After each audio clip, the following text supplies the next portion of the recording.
제가 런던 한인교회를 이제 와서 예배를 드리고 이렇게 했던 그 때가 언제부터인가 이렇게 더듬어 보니까 벌써 30년이 훨씬 넘었어요. 그래서 여기 명예교인 자격이라도 주셔야 되는 게 아닌가 그렇게 생각이 좀 들었습니다. 92년에 영국 왔었는데 그때 이후로 계속해서 여기 자주 이렇게 찾아왔는데 특히 제가 말씀을 이렇게 올 때마다 전할 수 있는 기회를 주셔서 참 고맙습니다. 오늘도 또 그런 기회를 얻게 되었습니다. 제가 요한복음을 전공한 신약학자로서 요한복음에 대한 말씀을 굉장히 많이 여러분에게 집중적으로 전하기도 하고 올 때마다 많이 전했습니다. 그런데 제가 쭉 그 역사를 살펴보니까 21장에 대한 말씀을 하지는 않았더라고요. 그래서 제가 21장에 오늘 1절부터 14절에 있는 말씀을 준비를 해서 선택의 결과와 순간 이런 제목으로 집중적으로 이 말씀을 좀 드리려고 합니다. 어떻게 보면 우리 인생이 선택의 순간의 연속이 아닌가. 매번 선택하고 그 결과에 따라서 우리가 울기도 하고 웃기도 하고 그러면서 삶이 오늘 현재 여기까지 저와 여러분이 온 것입니다. 이제 이런 가운데에서 오늘 이 말씀 가운데 주어지는 이 내용들을 좀 찬찬히 살펴보려고 합니다. 이 화면에 이 본문 말씀을 좀 이렇게 쭉 1절부터 좀 따라와서 띄워주시면 좋겠습니다. 가능할지 모르겠어요. 뒤로 또 백해서 해야 되니까. 그런 말도 여러분은 많이 들어보셨을 줄 압니다. 순간의 선택이 영혼을 좌우한다. 영혼을. 참 좀 곰곰이 생각해 보면 그게 참 맞는 말 같습니다.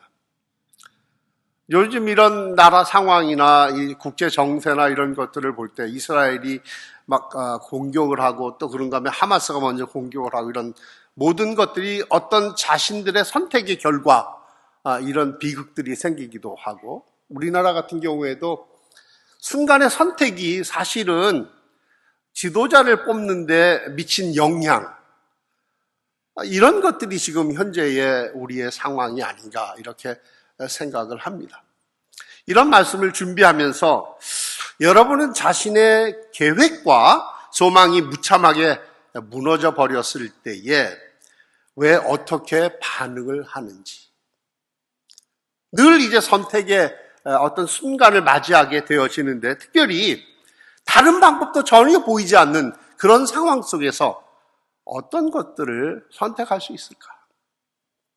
특별히 한국을 떠나서 이민 생활을 하고 이 영국 땅에서 살아갈 때에 매 순간 어떻게 보면 선택의 연속이 아닐까요? 오늘 이 말씀에 등장하는 베드로 그리고 예수의 6 제자들 두 제자는 이름이 없어요. 근데 전체 그 제자들은 베드로를 포함해서 7 제자가 등장하는 것을 오늘 1절로 4절 말씀을 보시면 잘 알 수 있습니다. 오늘 이 등장하는 7 제자들, 특별히 베드로를 위시해서 그들은 자신들의 계획과 소망이 처절하게 무너져버린 사람들입니다. 이유는 단 한 가지입니다. 예수님이 십자가에 죽으셨기 때문입니다. 십자가 처형의 의미가 무엇인지를 1세기 당시에 잘 알고 있었던 사람들입니다. 그러니까 그렇게 예수님을 쫓아다니면서 제자들이 이제 우리의 세상이 좀 올까라고 했는데 한순간 그 소망이 다 무너져 버린 것입니다. 오늘 말씀의 초점을 이 베드로와 그의 제자들 그리고 거기에 나타나신 예수님 이런 곳에 좀 초점을 맞춰서 살펴보려고 합니다. 먼저 1절로 4절을 보면 첫째 베드로와 제자들 6 제자들은 갈릴리 호수에서 물고기를 잡으며 살기로 결정을 했습니다. 그들의 새로운 삶의 선택입니다. 전혀 앞을 내다볼 수 없는 그 상황이지만 그냥 무력하게 있을 수만은 없었습니다. 그들 가운데 일부가 이제 우리가 어떻게 할까? 근데 그 중에 어떻게 보면 아직까지도 리더격인 이 베드로가 나는 물고기 잡으러 가겠다라고 먼저 말을 내뱉습니다. 그러자 여섯 제자들이 같이 합세한 것입니다. 왜냐하면 그들의 과거 직업이 어업과 관련이 되어 있었기 때문입니다. 그러니까 자연스럽게 돌아간 것입니다.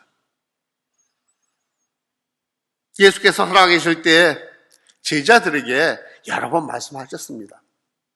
내가 죽고 3일 만에 다시 살아날 것이다. 그 얘기를 복음서를 이렇게 가만히 보시면 마태복음, 마가, 누가, 요한복음도 뚜렷하게 3차례의 언급을 합니다. 근데 이 제자들이 이 말씀을 사실 귀담아 듣지 않았어요. 그 이유는 제자들이 듣고 따라해야 되는데 그것을 잘 귀담아 듣고 나중에 일이 발생하면 바로 이것이구나 라고 생각해야 되는데 그들은 그러지 않았습니다. 왜요? 자기들의 계획과 소망이 따로 있었어요. 자신들이 듣고 싶은 말이 있었고 그 듣고 싶은 말과 자신들의 계획이 자신들의 때에 자신들이 요구하는 그 음성으로 들려져야 했었기 때문입니다. 자신이 원하는 시간과 방법이 아니기 때문에 전혀 들리지 않았던 것입니다. 이것은 오늘날 대부분의 그리스도인들에게서도 흔히 볼 수 있는 그런 상황입니다. 제자들이 이 절망적인 상황 속에서 다행인 것은 삶을 포기하지는 않았습니다. 이제 어떻게 할까? 그냥 넋놓고 있을 때에 베드로가 다시 물고기 잡으러 가겠다. 그러니까 제자들도 함께 합세를 한 것입니다. 이것은 베드로가 자신의 삶을 위한 선택이었습니다. 베드로의 6 동료들도 함께 이 삶을 선택한 것입니다. 사람은 정말 절망 속에서 낙담만 할 수는 없습니다. 그래서 그냥 마냥 주저앉을 수 없고 일어나서 움직이고 밥을 먹고 살아가는 방법을 생각해야 합니다. 그게 일상의 삶이기 때문입니다. 실제로 이런 상황 속에 있을 때 사람들은 그 사람의 상황을 잘 알 수 없습니다. 표출하지 않는 한, 나타내 보이지 않는 한 알 수가 없습니다. 그들은 절망 속에서 있는 힘을 다해서 함께 밤새도록 갈릴리 호수에서 그물을 내려 물고기를 잡으려고 했습니다. 그런데 물고기가 잡히지 않았습니다. 물고기를 잡았던 경험이 있는 자들에게 그 잘 잡히는 시간에 그물을 내는데 하나도 잡지 못했으니까 얼마나 더 절망스러웠을까요? 내가 잘할 수 있는 일을 선택해서 갑자기 업을 바꾸든가 어떤 일을 결정해서 했는데 잘할 것 같았는데 잘 될 것 같았는데 전혀 되지 않았을 때 여러분 어떻게 반응하세요? 쉬운 일은 아닙니다. 정말 낙담 중에 더 낙심이 되는 그때였습니다. 그 제자들에게 자신의 부활을 다시 확인시켜 주려고 예수님이 나타나신 것입니다. 참 놀라운 것은 오늘 말씀이 14절을 보면 지금 이 상황이 예수께서 부활하신 후에 3번째로 나타나신 것이라고 그래요. 그러면 그 앞에 2번 예수님이 나타나셨다는 사실입니다. 아무것도 잡지 못한 그 상황 속에서 제자들, 이제는 아침 해가 뜰 그 무렵이 되었습니다. 근데 바로 그때에 예수님이 해변가에 나타나셨던 것입니다. 베드로와 제자들에게 예수님은 그들의 생각 속에 전혀 없었기 때문에 눈에 들어오지 않습니다. 여러 가지 방법을 동원해서 자기의 나름대로 살 길을 찾아 헤매고 있었기 때문에 영혼의 햇빛과도 같은 예수님은 전혀 보이지 않았습니다. 하지만 예수께서 제자들의 이 피곤한 삶을 이미 알고 찾아와 주신 것입니다. 실제로 예수님의 말씀을 귀담아 듣지도 않았고 3년씩이나 따라다녔지만 자신들의 목표가 있었고 자신들의 의도가 있었기 때문에 제자들은 전혀 예수님을 이해하지 못했습니다. 우리의 생각 속에 어떤 내 목적이 따로 있으면 사물도 보이지 않습니다. 아마 여러분도 그런 경험이 좀 있었을 거예요. 저는 KLM을 자주 타고 와서 거기에서 브리스톨로 늘 이제 갔었는데, 브리스톨에 살았기 때문에 스키폴 공항을 이제 내려서 갈아타야 되는데, 그때에 아주 잘하는 사람을 거기서 만났어요. 근데 서로 스치고 지나가요. 한 10걸음 갔을까요? 되돌아봤어요. 근데 그 사람도 거기 서서 저를 되돌아본 거예요. 전혀 마음속에 생각이 하나도 없으니까 보고 지나가는데 몰라요. 신기해요. 제자들이 어쩌면은 그것 이상일 것입니다. 이제 두 번째 5절과 6절을 보면 베드로와 제자들이 새로운 결단과 선택을 해야 하는 상황을 맞이한 것을 볼 수 있습니다.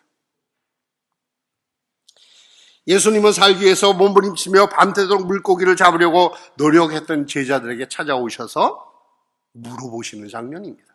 5절. 너희에게 물고기가 있느냐? 이 질문은 우리가 노력한 삶의 열매가 또한 그 결과가 무엇인지 확인시키려는 질문입니다. 이 물음 앞에 제자들은 밤새도록 온갖 노력을 다했지만 단 한 마리의 물고기도 잡지 못한 그 부족한 상황, 그 절망적인 상황을 시인하고 고백할 수밖에 없었습니다.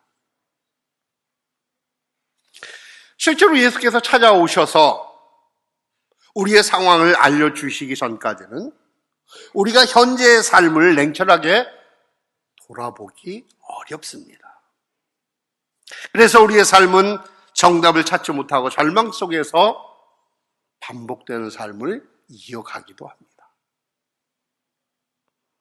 예수께서 제자들에게 물고기를 잡았는지 물어보셨을 때 그들은 자신들의 비참한 상황을 인정할 수밖에 없었고 바로 그런 속에서 절망 가운데 있었던 것입니다.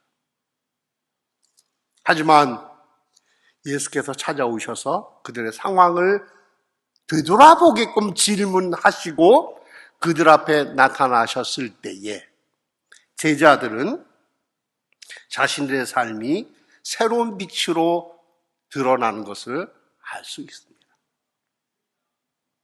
한 마리의 물고기도 잡지 못하고 허탈해하는 제자들에게 예수께서 말씀하십니다. 그물을 배 오른쪽에 던지라. 6절 말씀입니다. 실제로 지금까지 온갖 방법을 다 동원해서 그물을 내리고 올리고 한 마리도 잡지 못했어요. 아직 예수님이 누구신지도 모릅니다. 배 오른편에 그물을 던져라, 내려라.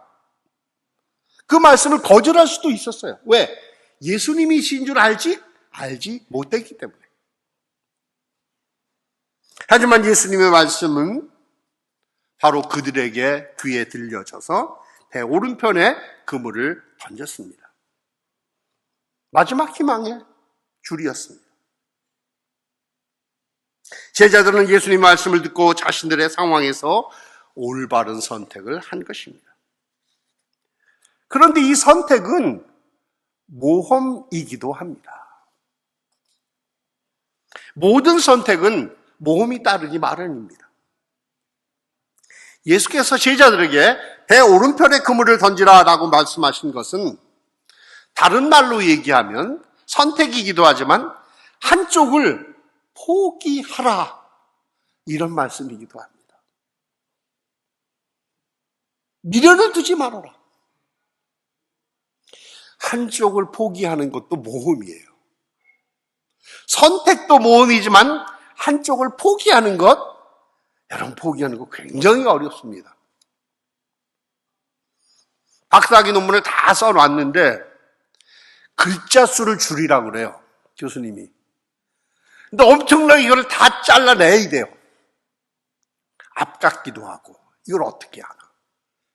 더 쓰는 것보다 더 어려워요. 포기하는 것. 인생을 살면서 한쪽을 포기해야 할 때가 있습니다. 다시 말하면 새로운 결단을 통해서 모험을 감수해야 할 때가 있다는 말씀입니다. 바로 그때 여러분 어느 쪽을 선택하시겠습니까? 한쪽을 선택하는 순간 다른 한쪽은 포기하는 겁니다. 잊어버리는 것이에요. 그런데 바로 그때 여러분의 기준이 무엇입니까? 기준. 선택의 순간, 그때 포기해야 되는데 그 순간의 기준이 과연 무엇일까요? 오늘 우리에게 가르치는 교훈은 이 말씀을 통해서 그 기준이 예수님을 전적으로 신뢰하고 복종하는 것, 바로 그 말씀입니다. 예수님을 전적으로 신뢰하고 복종하는 것은 어떻게 가능할까요? 매일의 삶에서 훈련으로 가능합니다. 어느 한순간 깨달아서 되는 게 아닙니다. 매일 조금씩 하는 것. 그게 결국은 이 선택의 결과를 만들어낼 수 있어요. 아마 여러분들 가운데서 지금 대부분 영양제 하나씩은 대부분 잡수실 겁니다. 200정, 250정. 매일 한 알이에요. 근데 어느 날 보면은 250알이 다 없어졌어요. 그렇죠? 참 놀라운 일이에요. 매일 조금씩 하는 일인데.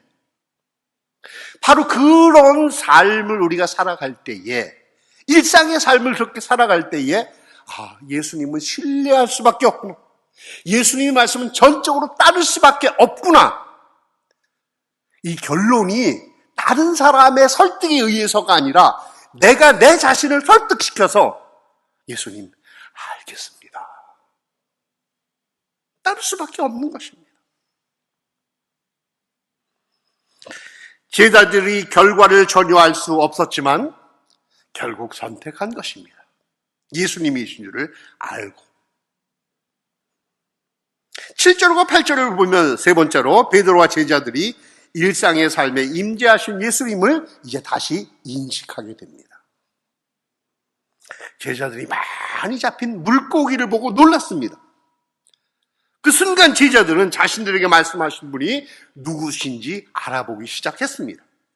그때 제일 먼저 평소 예수께서 사랑하시던 제자, 바로 요한일 것입니다. 사도 요한. 주님이시다. 우리가 발견된 그 주님이시다. 7절에 외칩니다. 얼마나 감격스러운 순간입니까? 십자가 위에서 죽으신 예수께서 다시 부활하셔서 제자들에게 나타나신 것입니다.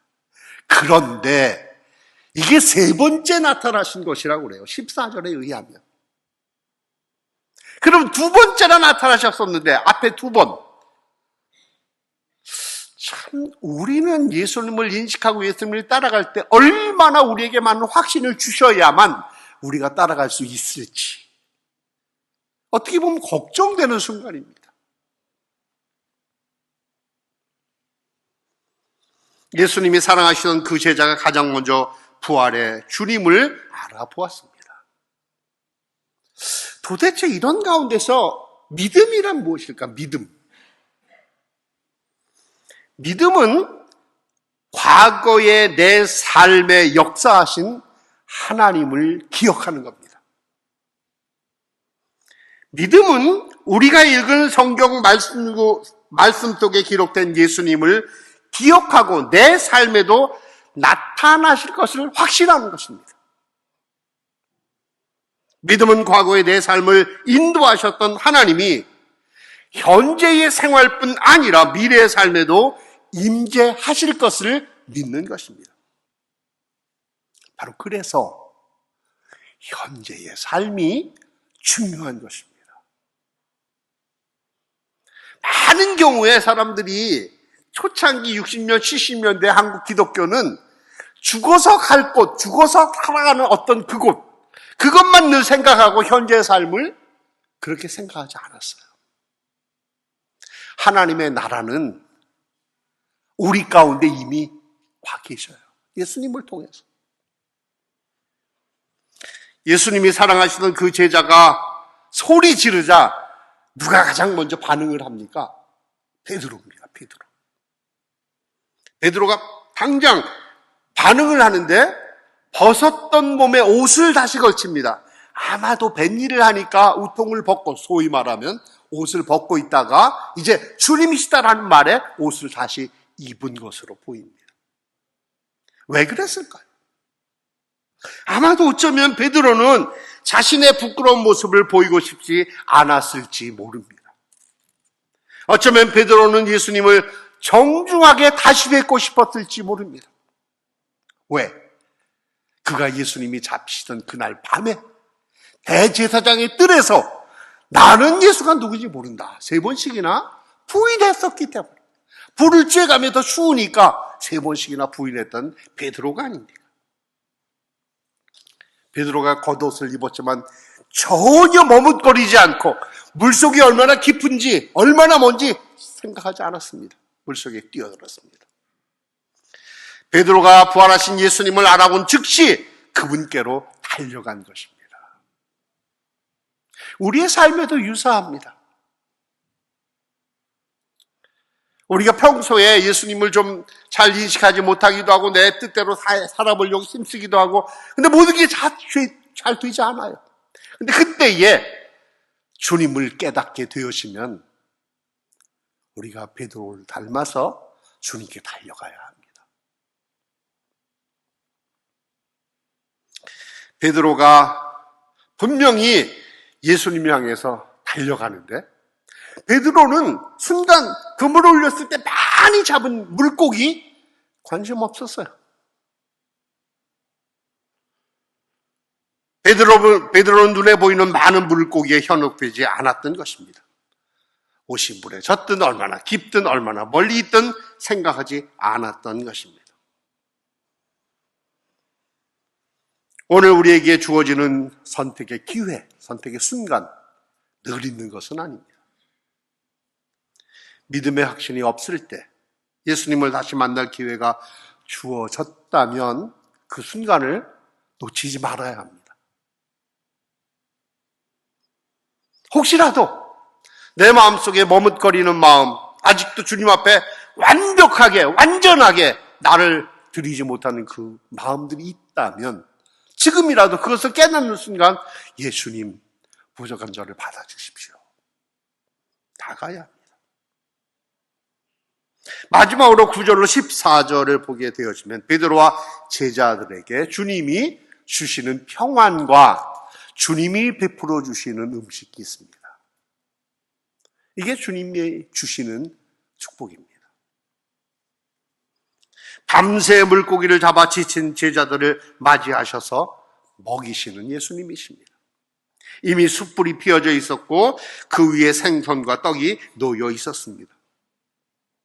실망과 허탄함 속에 지쳐있는 제자들에게 나타나신 예수님은 그들에게 따뜻한 음식을 준비하셔서 그들을 위로하셨습니다.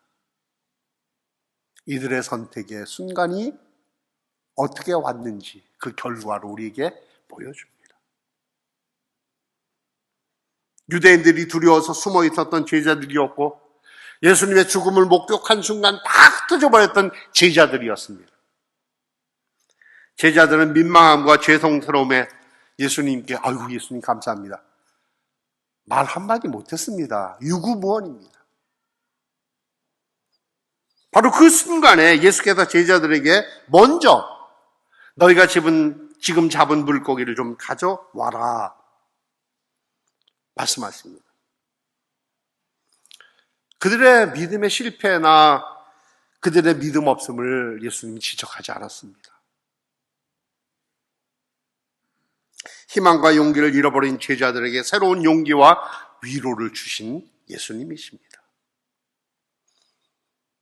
베드로는 이미 우리로 환산하면 한 90에서 한 100m 정도 거리에 떨어진 이 바닷가를 헤엄쳐서 가서 예수님을 뵙게 되어졌는데 이미 상이 다 차려져 있고 숯불이 있고, 여기 숯불이라고 말한 이 내용은 실제로는 요한복음 18장에서 불을 쬐었을 때의 그 불과 똑같은 헬라어 단어입니다. 연상하게 만든 거예요. 베드로가 내가 이 불 앞에서 예수님을 3번씩이나 부인했는데, 베드로는 할 말이 하나도 없어요. 그리고 잡은 물고기를 가져오라 하니까 그제서 물고기를 셌던 겁니다. 다 잡은 물고기를 세어보니까 153마리나 되었습니다. 학자들은 이 153마리의 물고기가 무슨 뜻일까 이렇게도 해석하고 저렇게도 해석하고, 약 이 숫자의 해석이 주석서를 다 확인해 보니까 한 50개 이상이 나오는데 다 달라요. 그 말은 해석할 수 없다, 첫째. 둘째, 이 해석은 틀릴 수 있다. 그러면 어떤 의미일까? 저는 제 해석은 이겁니다. 153마리 되는 많은 물고기를 잡은 것은 역사적 사실이었다라는 것을 구체적으로 저자가 밝히기 위해서 물고기의 숫자를 적었다라는 게 제 해석입니다. 거기에 다른 신비한 이 해석을 숫자놀이 하는 사람들 많거든요. 그것은 신뢰할 수가 없습니다. 그리고는 물고기를 끌어온 제자들에게 이제 와서 아침을 먹으라 12절에 말씀하십니다. 밤새도록 허기진 배를 움켜쥐고 그물을 던졌던 제자들에게 예수님은 그들의 필요를 아시고 음식을 준비해 주셨던 것입니다. 실제로 우리가 알 수 없지만 하나님은 이미 우리의 필요를 아시고 적절한 때에 채워주셔요. 여러분 삶에서도 개인적으로 한번 헤아려 보세요. 하나님 이것 좀 해주세요. 하나님 도와주세요. 이렇게 기도하고 소위 말하는 응답 받은 것과 내가 기도도 하지 않고 나는 아무 생각도 없었는데 어느 날 내게 적절하게 필요가 채워지는 것, 다 경험 있으시죠? 기도해서 받으신 게 많습니까? 기도하지 않았는데도 받으신 게 많으세요? 전혀 달라요. 우리가 기도해서 응답받은 것보다는 더 많은 것을 기도하지 않았는데 하나님은 우리의 때에 맞춰서 우리에게 허락하시는 분이십니다. 부활하신 예수님을 3번째 만난 제자들은 할 말이 없었습니다. 예수님은 자주 실패하는 우리를 찾아오셔서 할 말이 없게 하십니다. 하나님은 자주 실패하고 상처뿐인 우리들에게 먼저 찾아오셔서 풍성한 사랑으로 따뜻하게 맞이해 주십니다. 이제 말씀을 맺겠습니다. 제자들은 소망을 잃고 낙심 중에 삶을 이어가려고 물고기를 잡으러 갔습니다. 하지만 그들이 선택한 결과는 제대로 좋게 이루어지지 않았습니다. 결국 예수님께서 그들에게 선택할 수 있도록 말씀하시고 그들이 그 선택을 받아들여서 선택하고 포기한 결과 그들에게는 다시금 주님을 인식할 수 있는 계기가 되어졌고 그로 말미암아 그들은 다시 주님을 만날 수 있게 된 것입니다. 지치고 희망이 없는 인생에게 예수님이 나타나셨을 때 그 앞에 나가는 것을 망설이지 말아야 합니다. 모든 소망이 처참하게 무너졌을 때 우리에게 찾아오시는 예수님께 우리가 올바르게 반응할 수 있었으면 참 좋겠습니다. 우리의 남은 열정들, 우리의 남은 시간과 생명을 주님을 바라보며 달려가는데 함께 사용했으면 참 좋겠습니다.